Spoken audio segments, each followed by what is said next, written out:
Bienvenidos al diario de Leuco. Algo grave está pasando en la Argentina y algo grave puede pasar una vez que asuma el próximo presidente Javier Milei. En esta carátula un poco tratamos de sintetizarlo, ¿no? La dictadura de los piqueteros. Fíjese lo que pasó en la Argentina, aquí en el centro de la ciudad de Buenos Aires, esta tarde. ¿Qué vinieron a pedir puntualmente hoy? Y la verdad que ni idea. No, me dijeron que teníamos que venir y acá estás. ¿Y quién te dice tenés que venir a tal hora, en tal lugar? explican todo porque hay que venir, pero yo como estoy con mi hijo de pequeño no estoy con el celular siempre. Ah, te mandan como una cadena de WhatsApp. Claro. ¿Qué es alguien conocido del barrio? ¿Algún...? De la organización. Ah, ¿qué organización perteneces? Polo Obrero. Al Polo Obrero. ¿Y cuando vos venís, ellos saben que viniste o podés hacerte la rata? Claro, sí, sabe que vine. ¿Y cómo? Saben. Y porque llegamos y nos anotan todo en un cuaderno. Sí, lo que llegamos. Sí. O sea, que el presentismo hay que darlo. Sí, sí, sí. Nos anotan a todos en un cuaderno, ¿no? La primera pregunta que se me ocurre es, ¿quién votó a Eduardo Beliboni? ¿Quién votó a Juan Grabois? ¿Quién los eligió como representantes de los más pobres de los pobres? La respuesta es nadie, absolutamente nadie. Cuando sus espacios ultraizquierdistas se someten a elecciones, siempre hacen un papelón.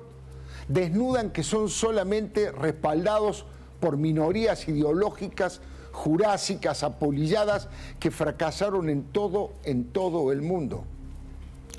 ¿Cómo es posible entonces que puedan gobernar, que puedan convocar a cortes de ruta en la 9 de julio, donde llevan a miles de personas, ahí lo estamos viendo, a miles de personas muy humildes como hoy? Mucha gente no lo sabe y la dirigencia política en general lo tiene naturalizado. Mire, esos gerentes de la pobreza someten a esa gente y los obligan a ir a las marchas. Ahora, ¿cómo lo hacen? Los amenazan con quitarles los distintos planes sociales que reciben. Es decir, que por temor, extorsionados, vemos a miles de compatriotas marginados y con necesidades básicas insatisfechas que concurren en forma disciplinada, como si estuvieran de acuerdo con Trotsky o con el Che Guevara. Es increíble a esta altura. ¿Quién les da? ¿Quién les da los planes para que estos delincuentes los repartan o los quiten a su antojo? El gobierno nacional. ¿Contra quién protestan 2 o 3 veces por semana? Contra ese mismo gobierno que le da los planes para que los repartan. Miren, no hay antecedentes en el mundo de semejante locura. Les repito cómo funciona este mecanismo, este círculo vicioso, porque mucha gente se olvida o tal vez lo desconoce. El gobierno le da los planes, es decir, plata, a Beliboni o a Grabois y a otros de este estilo. Y estos, como intermediarios, se los entregan solamente a los que aceptan las condiciones que ellos imponen. Y entre otras condiciones está la de ir a todas las marchas que sean convocados contra el gobierno que les da dinero en forma de plan. Los empujan a hacerle la vida imposible al gobierno que les da el dinero. Es insólito. Y muchas veces cortan los accesos a las grandes ciudades, las bloquean y las hacen colapsar. Es una manera de reducir a la servidumbre a los más humildes. Los utilizan para mantener los aparatos de sus agrupaciones políticas, porque los que reciben la ayuda monetaria tienen que dejar una parte, una comisión de lo que ellos cobran. Y si no van a las marchas, le quitan los planes, les toman lista, lo vimos al principio de la columna y lo hemos visto varias veces por televisión. Fíjese. ¿Cuánto falta en la lista? Ahí te digo, a ver. ¿Por qué número vamos? ¿Qué número? 38. 3 firmadas tenés. Sí. ¿Y qué dice la planilla? A ver, el nombre de la persona, el apellido. Claro, y la firma que vino. Y si yo no vengo, ¿no? Yo soy una de estas y no vengo. ¿Qué Y pasa? está por los numeritos. Pero estos numeritos son los numeritos de... Nosotros damos los números y firmamos, te anotamos y sabemos que vos estás. ¿Y quién convoca en el grupo? La organizadora. Y le dice tal día, tal hora, en tal Tal lugar. día hay marcha, lugar, todo. Y ahí tenés que venir o venir. Sí, ¿Y claro. si no venís, qué pasa? Reemplazo. Bueno, uno de nuestros invitados es el juez. Ahora vamos a seguir con la columna editorial, pero esta primera impresión de cómo funciona este mecanismo. Muy buenas noches, senador, ¿cómo le va? ¿Cómo le va? ¿Cuál es la primera impresión de esto, de este tema? ¿Hasta qué lugar hemos llegado? Yo decía recién, yo no conozco que haya antecedente en ningún lugar del mundo que pase esto. Bueno, primero para criticar, venga la primera autocrítica. Nosotros le dimos en el gobierno nuestro el manejo de los planes de las organizaciones sociales. Hay que quitárselo. Claro. Lo tiene que manejar el Estado. Me acuerdo haber tenido una terrible discusión cuando dije esto es una locura. Es darle a los CEOs de la miseria el manejo de la pobreza, la marginalidad, y después nosotros sacamos de encima.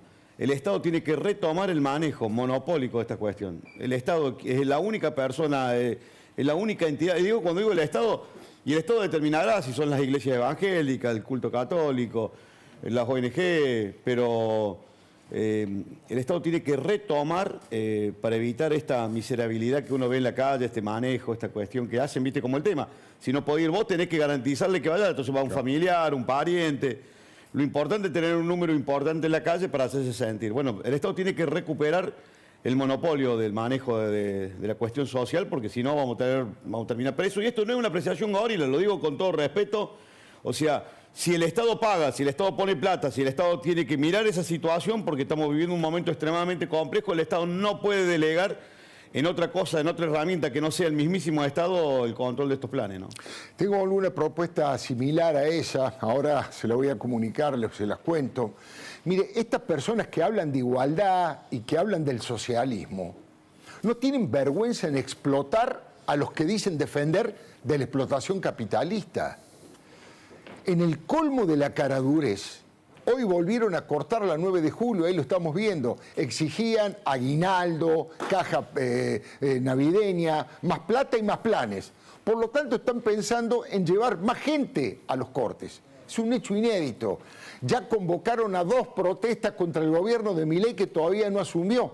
El 19 y el 20 están dispuestos a marcarle la cancha a la flamante administración de La Libertad Avanza.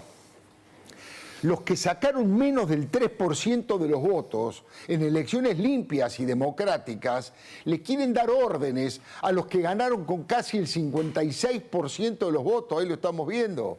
Les ordenan al gobierno, le quieren ordenar al gobierno que rompa con el Fondo Monetario Internacional, eso dicen sus consignas, pero el 97% de los argentinos votó por propuestas que no prometían romper con el Fondo Monetario.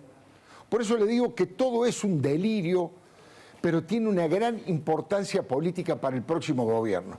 Sí, yo sé que es cierto que la prioridad es solucionar los más graves problemas económicos, por supuesto.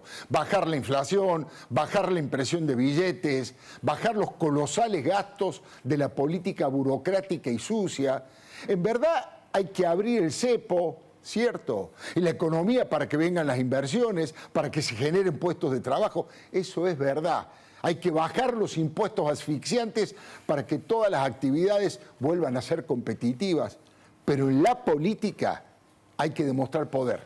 ¿Quién es el que manda? Y no permitir que los grupos minoritarios te ganen la calle y hagan lo que se les cante con este tipo de extorsiones absolutamente seriales.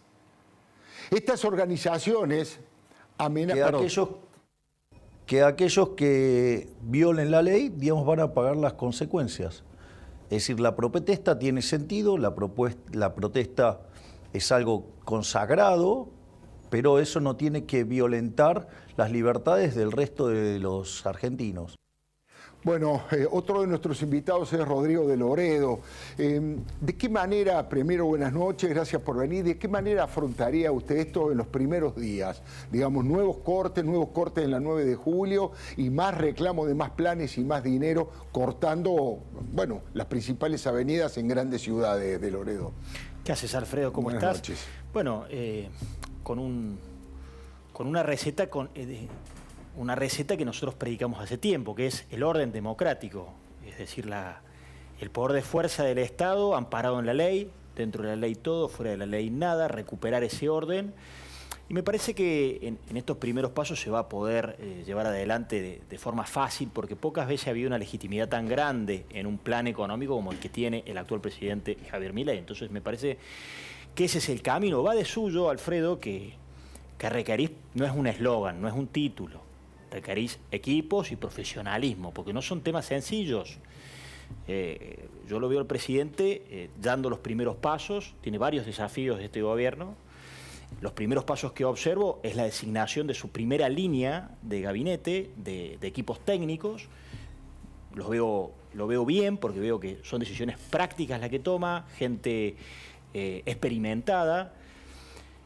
Tenemos que pensar, Alfredo, que en realidad no alcanza solamente con esa primera línea, ¿no? Nosotros integramos un gobierno, me recuerdo a Mauricio Macri quejarse mucho tiempo, digamos, de la cantidad de mandos medios que necesitas en el Estado para que las cosas que de pronto decidís en un escritorio o en la oficina de la Casa Rosada terminen sucediendo. Entonces, el primer gran desafío es el armado de los mejores equipos. El segundo gran desafío es ejecutar un plan de gobierno que la gente votó y que tiene una legitimidad, te diría que es inédita. No sé si alguna vez en la democracia argentina había una legitimidad tan grande para un plan económico severo que se tiene que llevar adelante.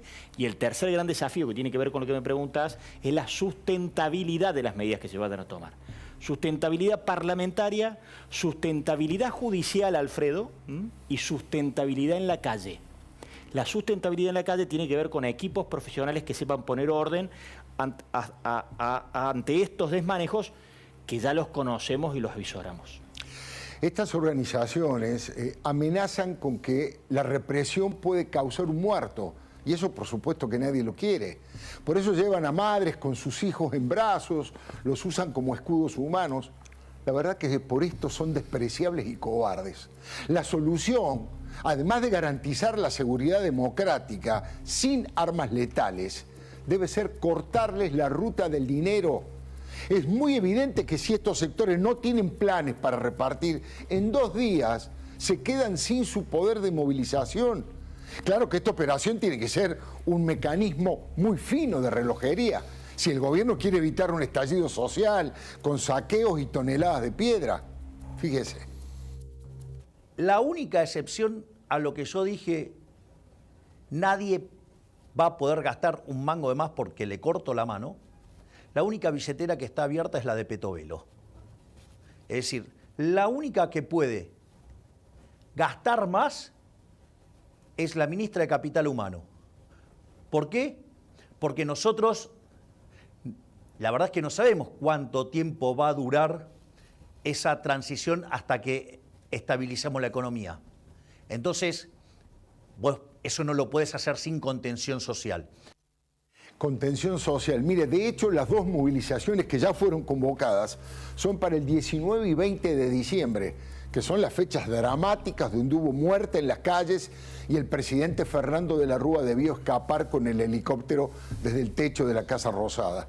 Los responsables del área social ya deberían estar declarando lo que dijo Milei públicamente, que los que necesiten ayuda del Estado no la van a perder, que los planes se van a mantener, pero que no se los van a entregar nunca más los Beliboni, ni siquiera los Grabois, por supuesto. El aguinaldo, no está garantizado nada por un gobierno que es responsable hasta el último día. Claramente vinimos denunciando esta situación social que se ha agravado muchísimo, inclusive con el Ministerio de Economía de Massa. Ahora parece que Massa está desaparecido, que no da respuestas ni siquiera a los funcionarios que lo llaman para que ejecute las partidas. Mire, los responsables del área social de Javier Milei deberían decir que esas ayudas se van a entregar directamente en un banco cercano a la casa de los que lo necesitan, en una tarjeta que le entregará el Estado o directamente entregada por los intendentes. Sí, por los intendentes. Mire, a Babiloni no lo votó nadie para entregar el dinero de todos los argentinos. Los intendentes de todos los espacios fueron votados por la gente.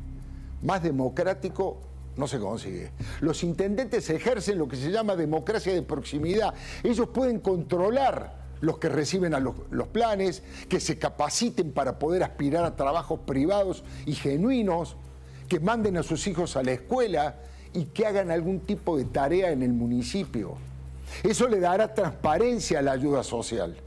No se van a superponer los distintos planes, no será una mera entrega de dinero a cambio de nada. Los que los reciben deberán quedarse en sus distritos para ir construyendo un puente para salir de la desocupación. La realidad será totalmente al revés, recibir los planes para capacitarse y para tener una oportunidad real de progreso y para no ir a marchar cuando los punteros y los capangas de los piqueteros se lo ordenen. Serán mucho más libres además, porque van a poder cortar las cadenas con los militantes del atraso que le hablan con palabras incomprensibles de ideas fracasadas. Por supuesto que los Beliboni y los Grabois van a resistir, ya lo han dicho, y lo van a cumplir. Van a pelear con uñas y dientes, con toneladas de piedras y con molotov. Pero ya serán mucho menos los convocados. Serán un grupo reducido, como el que los vota. No tendrán como carne de cañón a los más pobres de los pobres, que no irán a las marchas porque no habrán perdido sus ingresos. Serán manifestaciones más pequeñas y sectarias, pero también van a desafiar al gobierno democrático para que le vaya muy, pero muy mal, como confesó Beliboni en un sincericidio. Mire, le explico. Cuando yo voy a vivir un gobierno parecido al que va a venir. Usted también, aunque es más joven que yo. Fue el gobierno de Menem, que inclusive Milei alaba mucho. Dice que fue el mejor gobierno. A mí me tocó ser ferroviario en ese momento. Nos quedamos sin trabajo, nos quedamos sin ferrocarriles, nos quedamos sin empresas públicas y terminamos con una desocupación del 20% y un estallido social en el 2001. Todo consecuencia de la misma política. Si a mí me dicen que alguien va a hacer eso, yo digo que espero que le vaya mal. Pero con fuerzas de seguridad democráticas y profesionales se va a poder ponerle límites a ese descontrol y el caos que ellos quieren generar.